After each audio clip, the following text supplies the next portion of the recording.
And so, that guy's ship is heading out to sea. And we're gonna give chase. But first, let's stop over in Port Mars a little bit more.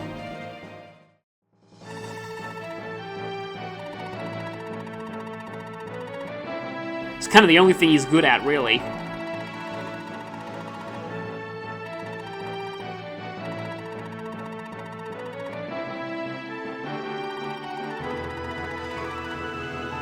So I guess we kind of have to go all the way back there. I wonder if the people who aren't currently part of your army are going to go and are helping defend the ship. We already kind of have, really, but... Yep, guess what we're getting next? We're getting a ship chapter! Because here we have the Isora Pirates. And he's back and has that shield. A lot of shields around here. Yeah, pretty much everyone here has a shield.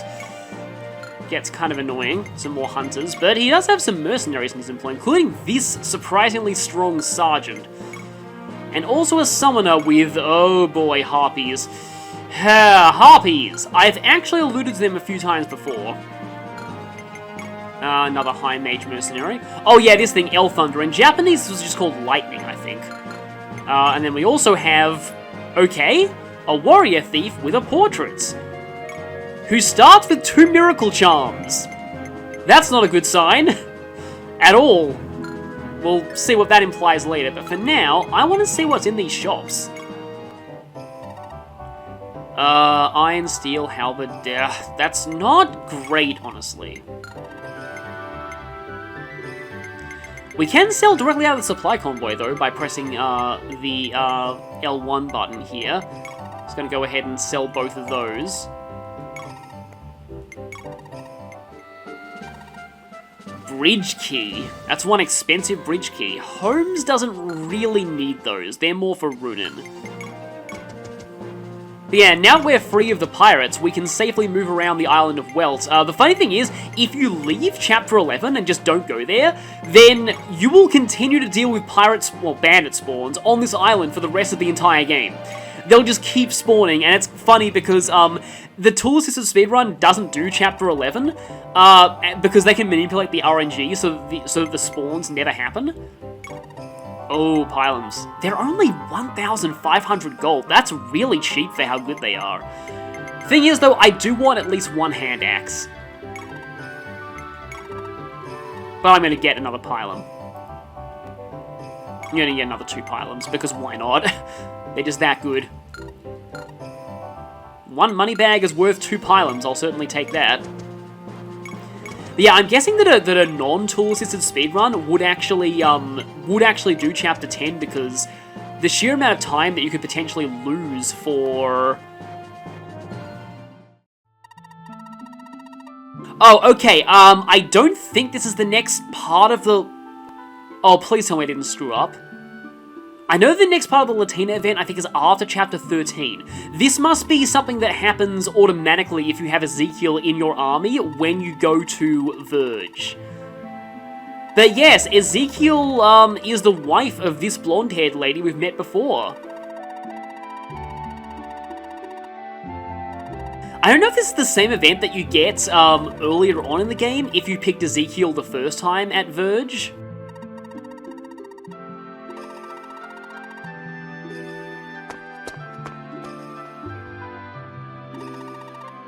And he's also Latina's brother, so now you know why he's needed for her events.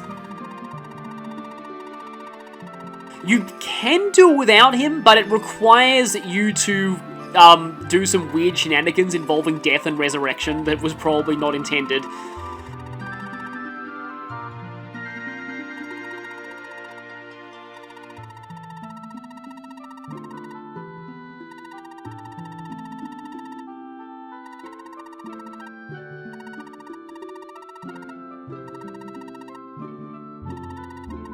I think this event is really meant to just tell you that Latina exists, and that Ezekiel is her brother. But there's still no real indication that Christ is essential to her events. Okay, you better be the one that sells hand axes. I'm pretty sure there was a hand axe. There it is. Okay, yeah, there are hand axes on this island.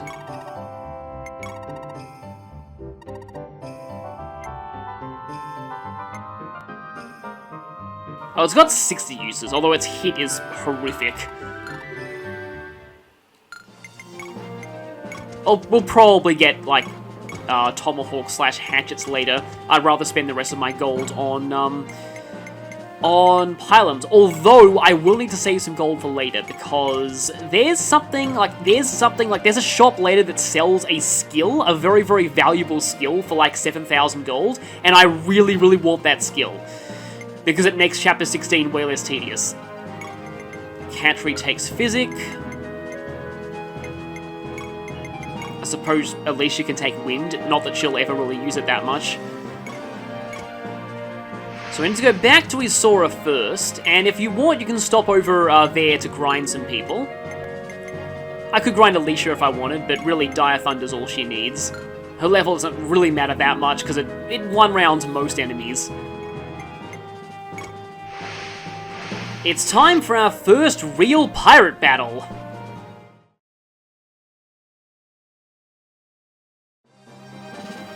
Sea Serpent. Now this is obviously a sea map, so our Seafarer skills are going to be activated. And we're going to need every point of movement we can take. Because, oh boy, this map is one where you need to be rushing quite a lot. So if we look at the map here, we've got this enemy pirate ship, and we can't really see the conditions yet, but, so we have, there's Renee. Beacon of Hope, she's a saint, and, oh boy, look at that really, really sweet staff. Warp Staff, and it's Renee exclusive in this game. Also, another Renee exclusive staff, she has 2 of them. Exercise.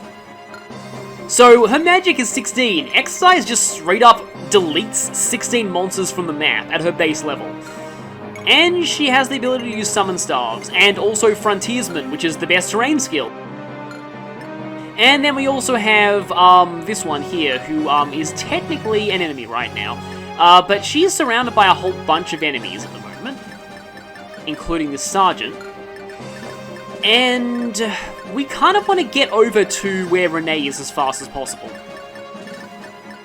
And we also have this guy. This guy will be summoning Harpies. He has a roughly 80% chance of summoning per turn.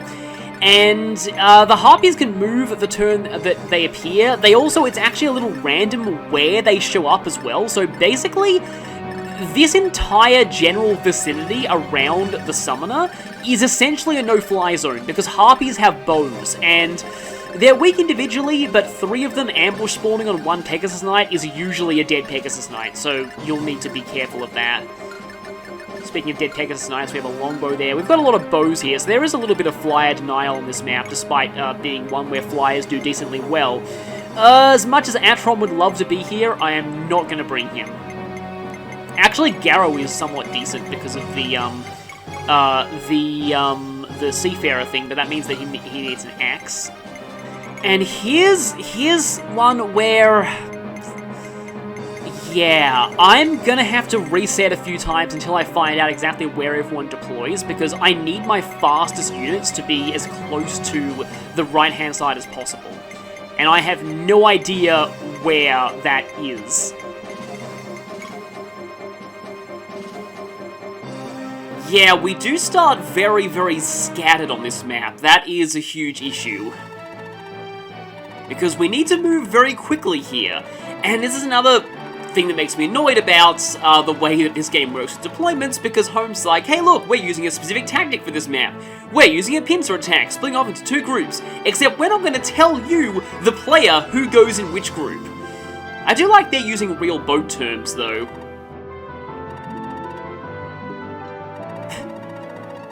I love how Catry almost has to be like the assistant for a PowerPoint presentation, kind of pointing out things. So yeah, an event will trigger the moment that we cross over onto Mahan's ship. And yeah, this guy right here. Be careful, because Harpies can kind of appear randomly around this general vicinity when he summons, and they have a movement of 4, and they also have bows, so can attack at range. Speaking of range, you don't have the range to go for that enemy. Okay, you have a steel bow. You don't have a wooden bow, because wooden bow enemies tend to be pretty hard to double, but, that actually does finish you off. I am gonna want to take out some of these archers so that the skies are a bit clear for Sasha and, Martel. But the whole western side of the ship is pretty much a no-fly zone due to the Harpies, and I cannot say that word without thinking of, the jokes about My Valentine in, Yu-Gi-Oh! Abridged, where she keeps saying Harpies, and, that one, sort of butthead parody character thinks she's saying, let's just say something else. Anyway, okay. Roger, this is actually one of the maps that Roger helps out quite a lot in. But these shields are still really, really annoying. Because there's also that mage over there.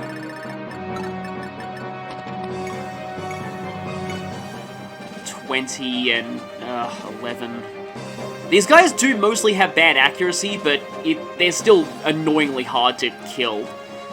Kind of wish that Alicia started a little further forward, but oh well. You know, I read Sene Pirate as Scary Pirate for a second. But yeah, this event is going off right now. That dang there just makes me think of from Star Fox 64. Dang, deploy it now! It's one of those games where every single line is a meme.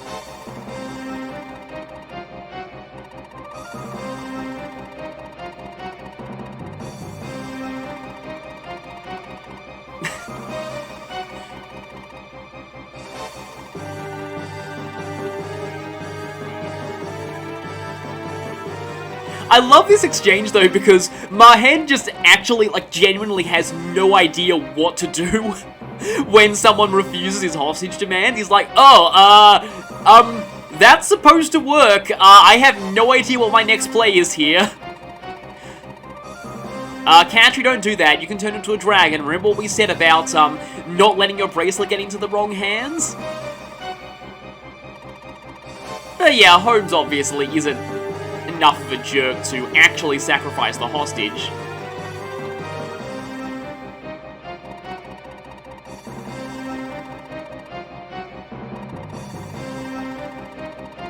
Oh no, please don't. Please don't lead them to her. I appreciate the gesture, whoever you are, but no, just, you're gonna cause us so much more problems.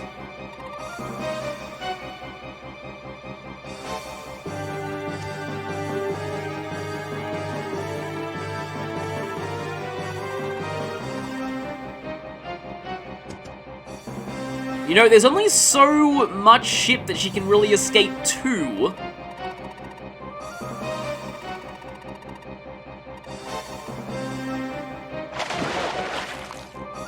And now, look what happens. You guys suck at being pirates so much that you just lost your valuable hostage. Well, that screwed over our plans, especially regarding Atrom, so, sorry about that.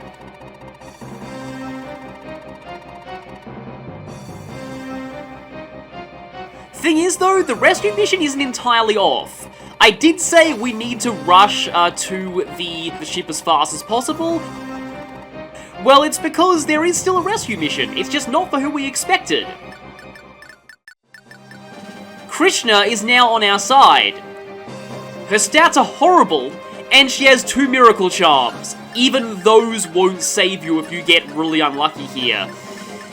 So this is kind of all about making sure she gets attacked by as few things as possible, but some of the enemies here have ranged weapons, including longbows, so really there's not a lot. Also this guy, so 26 attack, versus her 2 defense, he one-shots her. His accuracy against her isn't that high with her main gorge, I don't know how to pronounce that properly, but if he hits her, that is 1 miracle charm already gone. This map can get extremely dicey very quickly if you get unlucky, so that's why I like to hope I get lucky and my fast-moving characters are over on this side. I only do 11 damage to you times 2. At the very least, yeah, Seafarer is buffing my evasion against you a little. Actually, wait, no, it's totally neutral because you also have Seafarer, so I think we cancel each other out. But at least I get +1 movements. Yeah, these guys have pretty horrendous accuracy, but they're still something to watch out for. Don't like that Samson can't get all the way up there. 16 and... oh, that's actually not good. Because I can't really... or, you know... oh, right, okay, yeah, so the ship here... yeah, you can only get up the ship via those stairs. I don't know why the terrain is considered planes, though. So yeah, that guy has to go all the way around there to get down. So actually, that archer's range is a lot smaller than I thought it was. I kind of merged the words would and was in my head there for a second. But yeah, that archer's range is a lot smaller than I expected. And because of that, I may be able to get in somebody like Martel or Sasha. But I don't want to go too far because they could potentially 8 attack on 11 sword, but just still kind of dangerous to people with no resistance. Just trying to think about who goes where. Because Sasha could go there, but then she does risk getting hit by harpies. I think the harpies, if I get very unlucky with their spawns, could reach her from over there. It's kind of a little hard to predict exactly where they'll go. Okay, so you are the one who has, yeah, Seafarer for 7 movement, so I'm going to actually put you... I need you to be rushing towards Krishna as fast as possible. I'll equip that just for safety, I guess. So I might actually not want Sasha to go over there, because if she kills too many things with her 11 sword, then she might end up being in danger. The hand axe pirates don't have a lot of attack power, though. Defense 7, defense 4, but she has more HP. Actually, Martel's HP isn't terrible. Wait, what? Oh, she doesn't have a ranged lamp. Well, that's annoying. I thought she had a pylum, because usually, everyone that I have has pylums. How do I do with a... no, I have to use the 11 sword. At least my accuracy is not as shaky as it could be. So this is going to be another one of those maps where I kind of just rush everyone in on the first turn, and then hope things go well on the first enemy phase, and if they do go well, things should work out. But if they don't work out, things are going to get dicey pretty quickly. Vega can at least attempt to Shram tank over here. I keep getting confused because you have basically the exact same sprite as the enemy pirates, except mirrored. Christ, yeah, a lot of people don't like the fact that he still has his slim sword, but, I was just, you know, not wanting to waste any particularly great weapons on him. Shield Blade might actually be an okay idea on my Pegasus Knights too, but I'm going to equip the Pylum for now, I think. And as for Samson, we need more bodies on this side of the ship. I mean, Katri could heal Roger, but I don't think Roger's in too much danger right now, but that could be bad, assuming that. And I could also transform her, although I just... kind of hilarious thinking about her turning into a giant dragon while on top of a ship. She'd probably risk sinking it, but the game doesn't work out that way. The problem is, like, I really don't know where Krishna can go and risk the least attacks. Because if she goes there, only 2 physical enemies will be able to get to her, but there are still a lot of ranged enemies. Still better than there, where 4 physical things can attack her per turn, so I suppose I can go there. This is like the one other case, along with Marouge, that you can potentially lose a recruit on turn 1 if you get really well, not turn 1, but like, before you can get to them, if you get really unlucky. Her main Gaunch is supposed to protect her because it gives a massive evasion increase, but if you do get unlucky with the low hit rates on the enemies, then she can end up going through a Miracle Charm. Because remember, if she gets lowered down to very low HP, then every hit she takes will consume a Miracle Charm. Not even doubling, okay then. which might actually work out well. That doesn't mean that there's one more pirate in our range. And here, I'm actually very glad for the lack of a weapon triangle, because that means that Pegasi are really good at dodging axes, which normally isn't really the case. Unless, you know, it's FE6 where everybody is good at dodging axes. I don't know why the longbow attacked from 2 range. Okay, dodging is good. I want to see dodges from her, but again, if the sergeant hits her, as we're seeing here, if the sergeant hits her, that is 1 miracle charm already consumed. Yep, there we go. That's already 1 down. So the miracle charms are supposed to be an anti-RNG measure to make sure she doesn't die before you have a say about it. That is a cool crit animation. I mean, it's not really that, like, you know, visually impressive. He just jumps back, but he jumped back so far that it impressed me. But yeah, I don't like the fact that there's one enemy who, like, outright one-shots her. So it's basically pure luck whether her miracle charms hold out. 1 hit from him, as I've said, guaranteed to consume a miracle charm. So you need to get to her really, really quickly. She can't really hold out all that long. And yeah, getting to her is harder than it sounds because of the way the ship is structured. Now, I need to be careful about how I use Alicia here, because she is a take out 1 enemy free card, but her movement is bad, so whatever she can attack, she probably should attack. To have Sylphid as well, but gives me a whopping 1 attack speed. Oh, I have perfect accuracy, that's fine.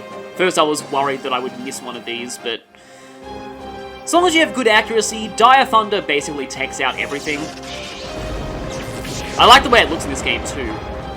Just thinking, I kind of forget how it looks in FE5, but I think it just looks like a really thick bolt of lightning.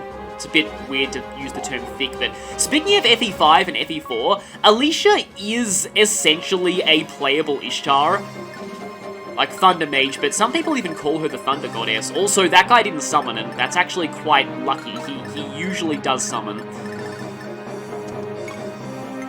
But yeah, to all those, I wonder if Kaga added her just, you know, to appease the fantasies of all those people who played FE4 and wanted, because I'm pretty sure Ishtar was really popular even back then, like even before she got into Heroes. Poor Ishtar, though. Yeah, we get the Levin Sword from that guy. Which is going to be fun, because now I have 2 potential Levin Pegasi. I still don't know if, like, I just worry that the Harpies are going to spawn in range that will be able to reach Martel if she goes to pick up that Levin Sword. I mean, I could have Christ take it and then ferry it to her that way. Oh, do I have a longbow there, though? That guy doesn't have a shield. Can I take him out with Martel? I don't know if I said this before, but Martel, it just makes me think of how in, no, Martel doesn't take him out. In, Trails in the Sky, one of the earlier translations, I think, called Parta Marta, Partel Martel, even though it's supposed to be based off the Latin for father and mother, which is really obvious given the dialogue, but yeah, that was also the thing, because I've probably talked about this before in an earlier Fire Emblem video, but it's kind of shocking looking back just how many mythology references that got, like, missed in the early fan translation of Genealogy. Like, Holland was clearly supposed to be from Cuchulainn. And, like, you know, like, Delmud or Delmund, or however you say his name, he had a lot of different translations. He was probably supposed to be named after the guy who's Lancer in Fate Zero.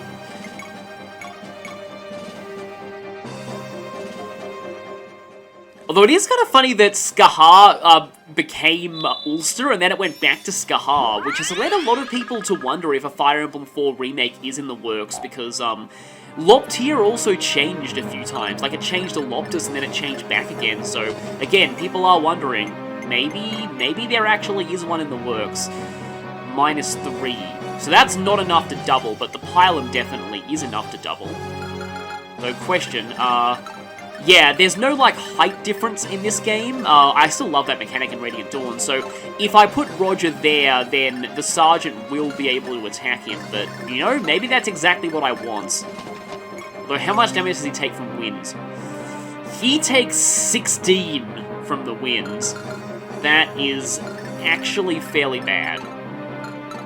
Although at the same time, he only gets attacked by, like, one thing, and then... this is tricky. Especially since I can't really fly Sasha up there due to the Archer.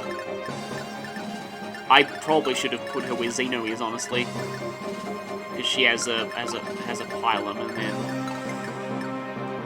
that is actually kind of annoying. Although, I think Sasha still has to kill that guy anyway. Pretty much. But unfortunately I need to use the Levin Sword. Which still stands a reasonable chance of killing you. This has also made me think about, like, the battle theme being called Hero of Canaan. For a second I freaked out thinking she didn't double, and then, yeah, she did. It's fine. The animation was just slow.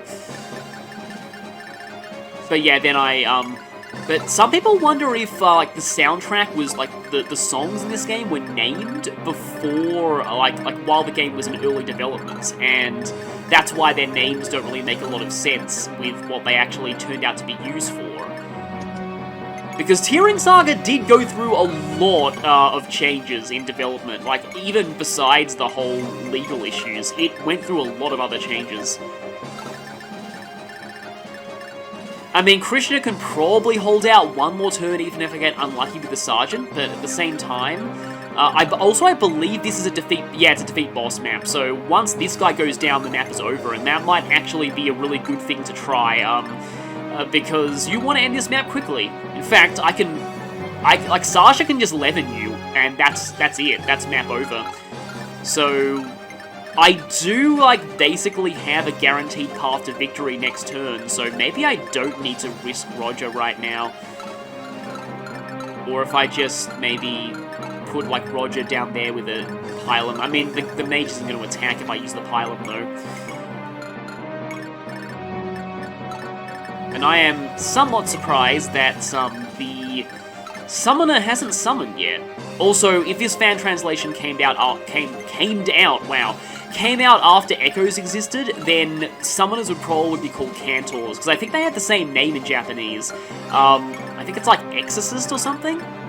Like, the weird thing is that their summoning skill in the Japanese version of Gaiden is called Messiah.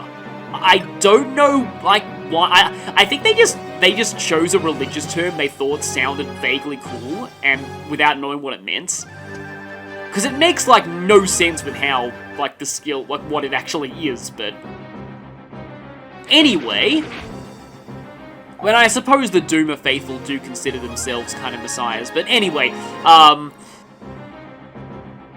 back to our favourite game show, will Krishna survive? And the answer is probably yes, because, yeah, the only thing here that's a threat is this guy, and even if he does hit a second time, which I would appreciate him not doing... Okay, good, that's fine. The other funny thing is that you actually want her to not hit with her attacks, because you want to conserve uses on that main Gorge. You don't want to be doing damage with it, you want to equip it for the evasion. And I actually want to conserve it for a little while, because... there's a really hilarious use for it that doesn't come up until almost the very end of the game. But it's really, really funny. So I want to conserve it. Like, you can buy them, I think, in a secret shop later, but yeah, I want to conserve it until then, because, like, you know, like, they're not that useful outside of that one instance again later. You'll see. It's pretty amusing what you end up being able to do with it. Can I one-round you with a steel? Yeah, I do one-round you with the steel. Speaking of stealing, we'll get to that later.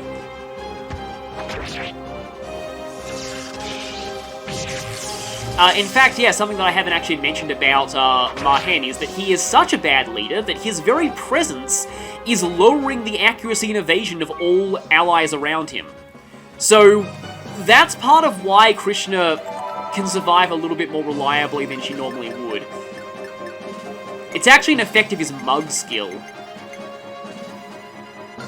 It does mean that if by some miracle he kills something, that he gets all of their stuff, guaranteed. Okay, that is actually still a little bit risky, because if I don't hit both of these, which is incredibly unlikely, yeah, like, I've got a guaranteed path to victory here, but I just want to see if I can potentially get any other kills while I'm here.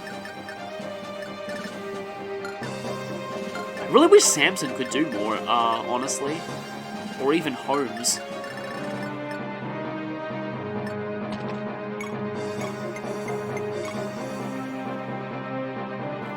6. Okay, so I do 14 times 2, which actually we'll do it. This map can go on a lot longer if you get unlucky with the summoner and he starts making harpies and they just appear everywhere and waste time moving. So it's a bit of a weird map. I'm actually getting incredible, like, I don't know if there's a proximity trigger to him, but I'm getting very good RNG if he's, like, actually 100% active right now, because, like, RNG that the TAS would, like, and a lot of speedruns would kill for, because, yeah, he's supposed to have an 80% chance of summoning per turn, and I still can't believe he hasn't summoned yet. I mean, I could stall this out and, thunder that guy instead. But I'm not missing out on any conversations, I don't think. Doesn't look like it. Is there anyone here who I can... Oh yeah, she would have supported with Martel, but I forgot to do that conversation earlier, which is very annoying. And this time, I read Sene Pirate as Space Pirate. That's a completely different franchise. I mean, I suppose I can get a minuscule amount of experience here.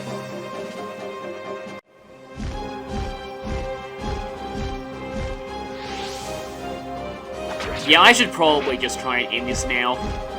Which is appropriate, because that's a quick quote from Sumia, and we're using Pegasus Knights here. But this map is probably a good demonstration of just how ridiculous Eleven Sword Pegasus Knights are, and I just got another one, so...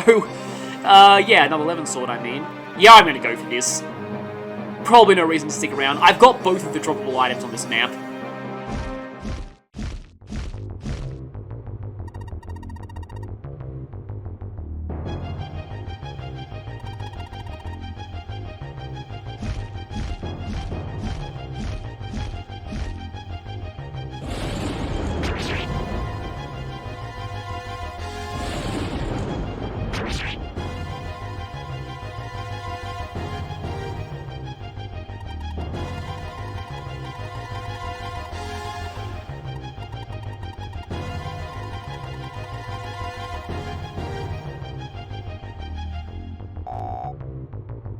It's so weird that he gets his own boss theme.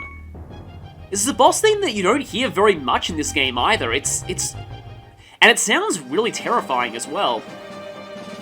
But yep, their leader is down. That's the map over.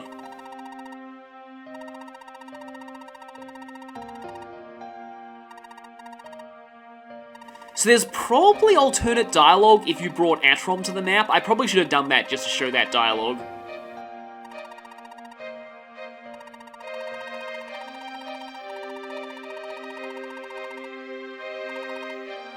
There's unfortunately no way to get to Renee in time. The moment that you cross over to Mahan's ship, the event triggers.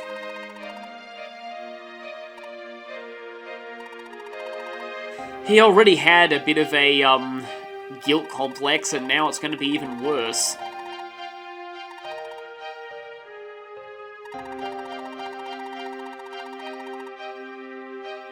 At least he knows it's okay to cry. Wait, that's a bit of a weird segue. I mean, we don't even know what the Dark Ruin is.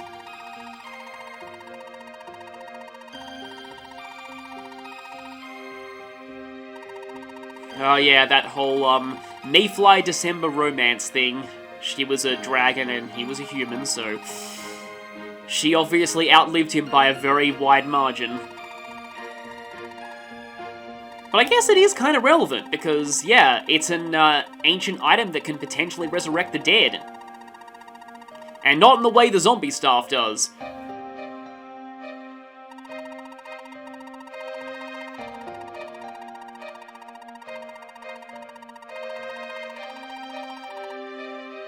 Mount Cielo? Is that mountain weak to ailments or something?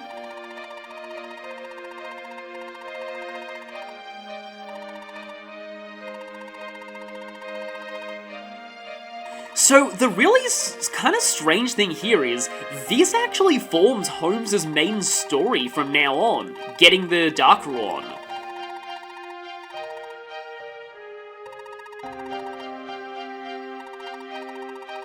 I told you the Witch Dragon will be important later.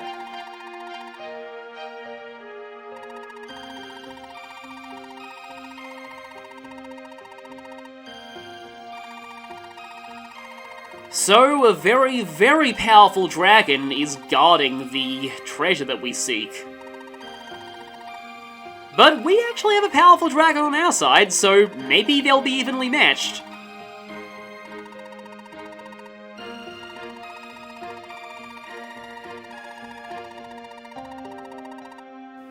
After you throw Shigen at them, most likely.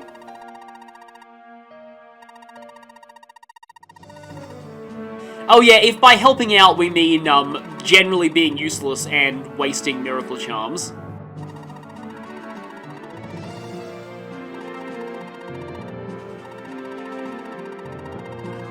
Lively is one way to describe it. Holmes' crew does have a pretty good dynamic. Yeah, we do, I mean, she can dodge, but that's... you'll see.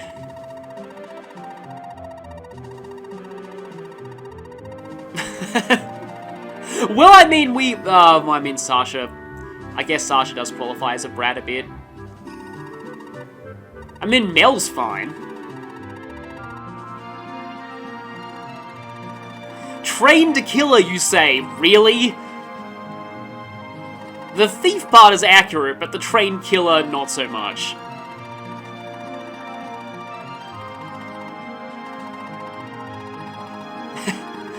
Shigen.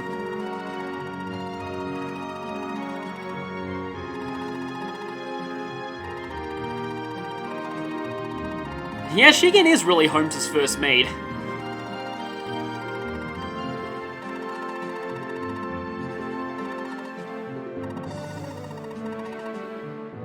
And so I guess I can show her bio now. Krishna. Well, she's a Myrmidon who can steal. And the developers probably realized that a competent combat unit who could steal by attacking might be a bit overpowered, so they really overcompensated in making her, well, terrible.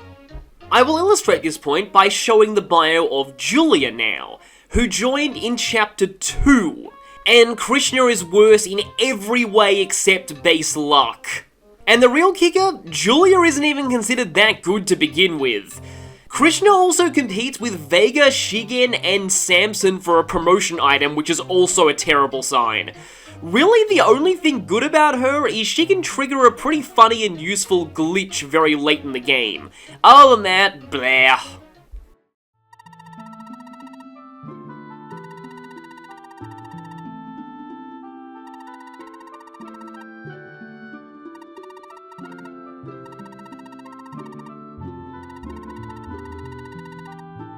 Finally got his name right.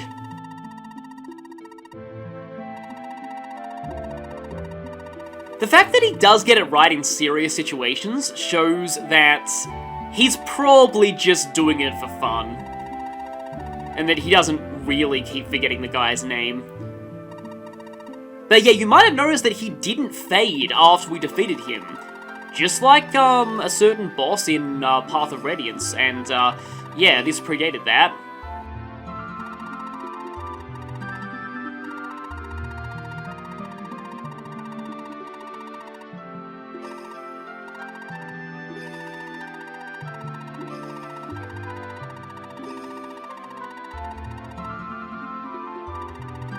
Yeah, considering the last time in a Fire Emblem, well, I'll just say in a Kaga game, that, we spared a thief's life. That was Liphus, the leader of a band of pirates, and he turned out to be not repentant in any way.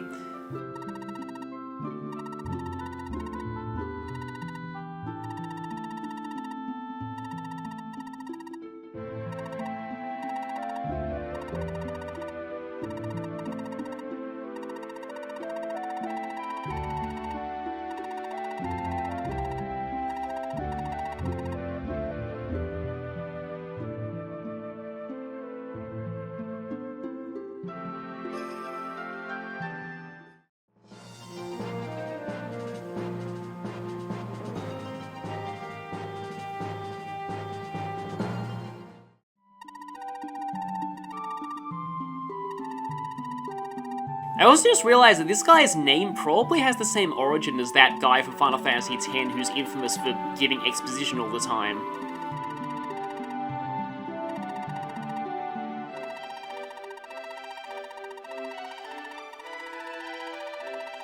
I like this song, though.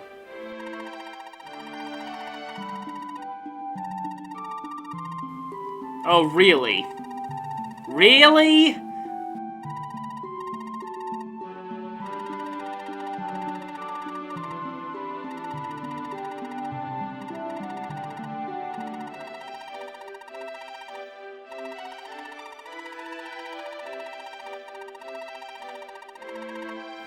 Oh, that's not suspicious at all. And given how naive Katri is, I don't like where this is going. And that laughter! I really don't like where this is going at all.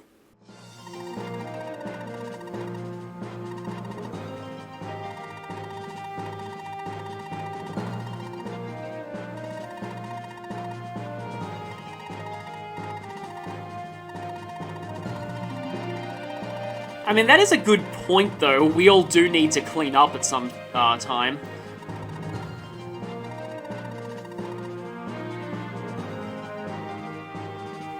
I mean, we have land nearby, so would be a waste not to have a stopover.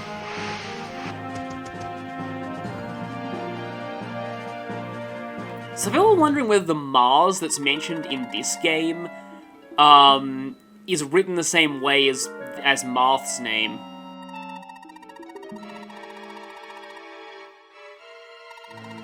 One of. Wonder if there are others that are still active. Yes, exactly the kind of things that somebody like Katri would be into.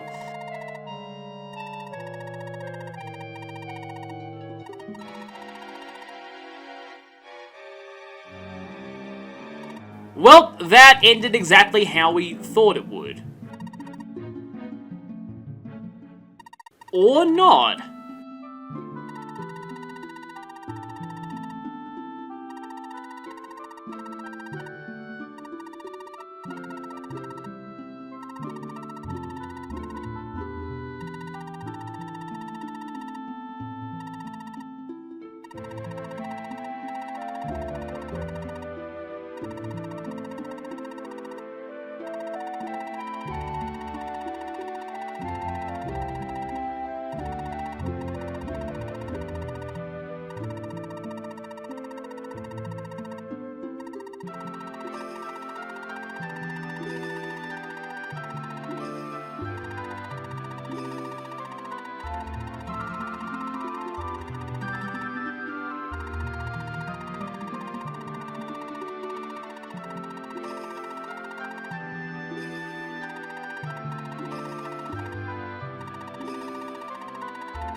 Yes, in your absence, I become a pirate!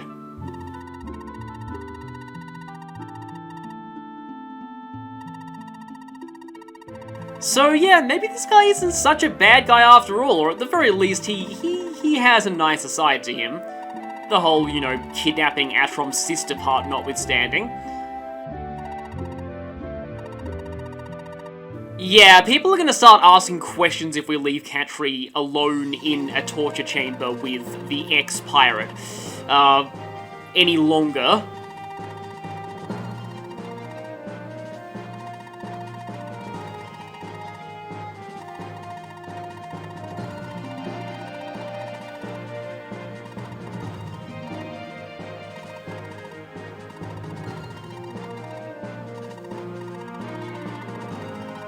This is Mr. Priest, my father, according to the original translation.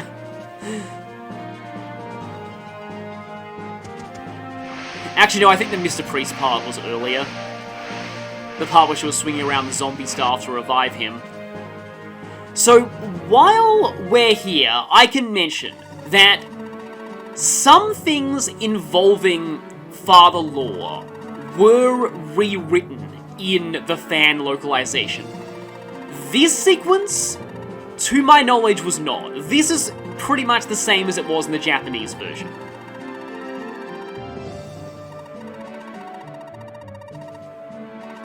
So rest assured that all of this is basically the original story.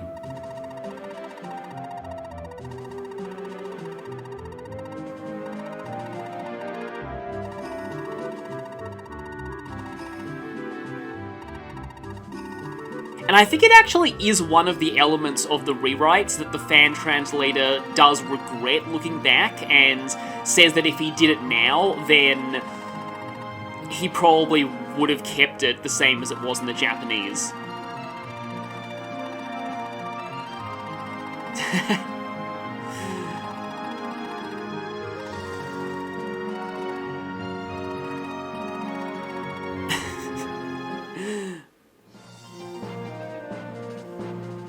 And so with that chapter is over, but if we check our status... Yep, he is in our army now! We actually have this guy as a recruitable ally! And he's a guaranteed recruit too! So, his subplot is over, and I'm pretty sure many of you didn't expect it to end that way, so that means he gets a bio. Mahan used to be considered the worst character in the game, but I personally think he has his uses, even though they are very niche and incredibly difficult to set up. So, Mahan's main gimmick is that he has atrocious base stats and the worst growths in the game. He is unparalleled in awfulness as a combat unit, but he has the mug skill, which means that if you can somehow get him to kill something, which is much easier said than done with his 2 skill and 4 movements, he gets the enemy's entire inventory, weapons and items. However, the mug skill has a hidden property. It lowers the accuracy and evasion of all allies within 3 spaces by 50. Not only is setting up kills for this guy a pain, you'll also need to be very careful where you position him or it will drastically hurt the rest of your army. All that said though, Mug can be useful in some circumstances, and there are ways to set up kills for him. One example is using Raquel to lower human enemies to 1 HP. And her accuracy is good enough to probably hit things even with him nearby.